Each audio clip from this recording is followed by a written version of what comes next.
लगातार अब इंडिया को लेकर के कहीं ना कहीं जो कयास लगाए जा रहे थे वो काफ़ी तेज होते जा रहे हैं। लगातार जो भी राजनीतिक पार्टियां हैं वो इंडिया को मजबूत करने पर लगी हुई हैं। ऐसे में आप देख सकते हैं कि जिस तरह से कल शिवपाल सिंह ने कहा है कि इंडिया को मजबूत करना होगा, और उसके बाद हमारे साथ में इसमें तमाम जो सपा के तमाम वरिष्ठ नेता भी मौजूद हैं, पूर्व मंत्री भी रह चुके हैं, आर के चौधरी जी हैं, उनसे बात करते हैं। सर, क्या कहेंगे जिस तरह से लगातार इंडिया को मजबूत करने की बात की जा रही है, 24 की तैयारी में लगी हुई है सपा, क्या कहेंगे सर? निश्चित तौर पर अगर इस देश में बीजेपी को छोड़ के बाकी सारे दल इकट्ठा हो जाएं तो हर हालत में हम लोग बीजेपी को गिरा ले जाएंगे। लक्ष्य है कि बाबा साहब डॉक्टर अम्बेडकर के संविधान के हिसाब से काम हो। तो कहीं न कहीं खलती है कि बीजेपी अगर खाली धार्मिक उन्माद फैला के वोट लेगी, वोट तो उसको मिलता भी है। तो ऐसे मौके पे शॉर्टकट रास्ता ये है कि सारे विपक्ष के नेता इकट्ठा हों और हम लोग फेस करें, बीजेपी खराब है। अच्छा, लोग कह रहे हैं या राष्ट्रीय पार्टियां तमाम कह रहे हैं कि बीजेपी लगातार ट्रम्प पे ट्रम्प खेलती जा रही है। जैसे राम मंदिर की बात करें तो 22 जनवरी को उसका जीर्णोद्धार करना है, उसको लेकर के उद्घाटन करना है, और उसके बाद अब जो देश में 370 को लेकर के सुप्रीम कोर्ट ने एक फैसला दिया है, मान्य कर दिया है कि जिस तरह से सुप्रीम कोर्ट ने कहा है कि धारा 370 जो हटाई गई है वो मान्य है। क्या कहेंगे, ट्रम्प कार्ड क्या काम करेंगे? देखिए, सही बात यह है कि हमारी कमजोरी है, हमें इस देश को समझाना चाहिए। और वो जो कार्ड खेलते हैं, अगर हम सही मामले में आंदोलित हों तो उनका असर नहीं पड़ेगा उनको। इस देश को चाहिए नौजवान पढ़ा लिखा है, उसे नौकरी चाहिए। इस देश में जो तमाम स्कूल हैं पढ़ाई होती नहीं, सरकारी स्कूल टूटते जा रहे हैं, प्राइवेट सेक्टर बढ़ता जा रहा है, इससे देश का भला नहीं होगा। तो निश्चित तौर पर हमें अपने लिए काम करना होगा, अपने तौर तरीके से काम होगा जिसमें इस देश का सबका भला हो। 370 धारा को लेकर के आपका क्या मानना है? भाई 370 तो पहले ही जब देश आज़ाद हुआ तो आज़ादी के टाइम पे भी ये कश्मीर की समस्या को लेके बहुत बहस हुई। आज मैं बाई चांस पढ़ भी रहा था, ये बहुत बहस हुई। सही है कि जैसे भी हो किसी प्रदेश को अलग से डेवलप किया जाए, अलग छूट दिया जाए, नहीं ठीक है, बल्कि देश का प्रत्येक हिस्सा एक साथ चल के आगे बढ़े, ये हमारी सोच है। मतलब आप भी स्वागत करते हैं धारा 370 हटाए जाने का? ना स्वागत करते हैं ना खिलाफत करते हैं, हम तो वही चाहते हैं कि देश एक साथ आगे बढ़े। अच्छा, राम मंदिर में कितना योगदान रहेगा सब लोग को? जिस तरह से 22 तारीख को उसका उद्घाटन होना है, जीर्णोद्धार होना है, एक तरह से प्राण प्रतिष्ठा होनी है, कितना आप लोग किस तरह से पहुँचेंगे वहाँ पर? और देखिए, ये व्यक्तिगत आस्था की बात है जी। अगर किसी का आस्था है उसके प्रति जाए, हम भी उसको प्रमोट करेंगे, भाई जाना चाहिए।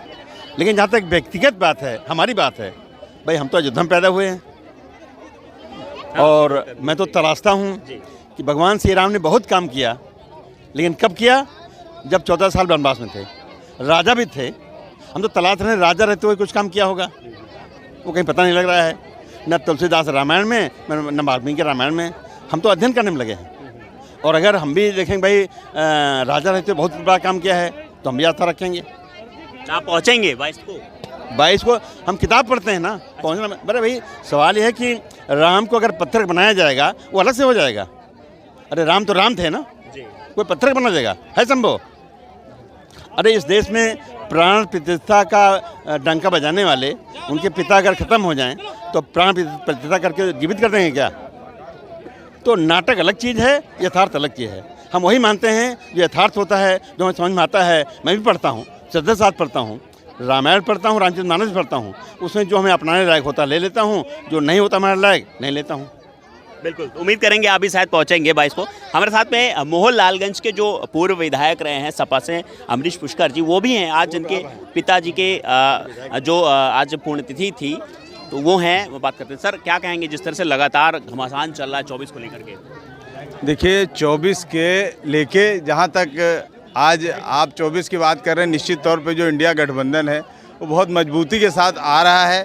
और भाजपा पूरी तरीके से डरी हुई, तमाम तरीके के झूठे वादे करके लोगों को लालच देके जिस प्रकार सरकार हासिल की जा रही है, लोगों को उनके जो जनून मुद्दे हैं उनसे हटाया जा रहा है, उससे उनका ध्यान हटाया जा रहा है। आज पीड़ित वर्ग को, शोषित वर्ग को शिक्षा से उनका ध्यान हटाया जा रहा है। 5 किलो राशन की तरफ उनका ध्यान लगाया जा रहा है और उनको मूलभूत सुविधाएं, चिकित्सा का लाभ उनको नहीं मिल पा रहा है। और जो शिक्षा है, बड़े स्तर पर शिक्षा कहीं पर भी निःशुल्क नहीं की जा रही, उसके दाम दिन पे दिन बढ़ाए जा रहे हैं। किस प्रकार हमारा ये छोटा और पिछड़ा और दलित समाज का बच्चा किस प्रकार आगे बढ़ेगा, इस पर सरकार कोई काम नहीं कर रही है। निश्चित तौर पे जो हमारे राष्ट्रीय अध्यक्ष जी ने एजेंडा बनाया है पीडीए का, और पीडीए के में काम हो रहा है और जाति जनगणना हम लोग के एक पार्टी का प्रमुख मुद्दा है। जिस दिन जाति जनगणना हो जाएगी उस दिन सभी वर्ग को लाभ मिल जाएगा, भाजपा धरी की धरी रह जाएगी। क्या किसी इसकी कुछ मायावती ने कुछ इसका अंदेशा जाहिर किया कि वो कांग्रेस का सपोर्ट करेंगे या सपा का साथ करेंगे या इंडिया का पूरा सपोर्ट? देखिए, मायावती जी की उनकी अपनी सोच है,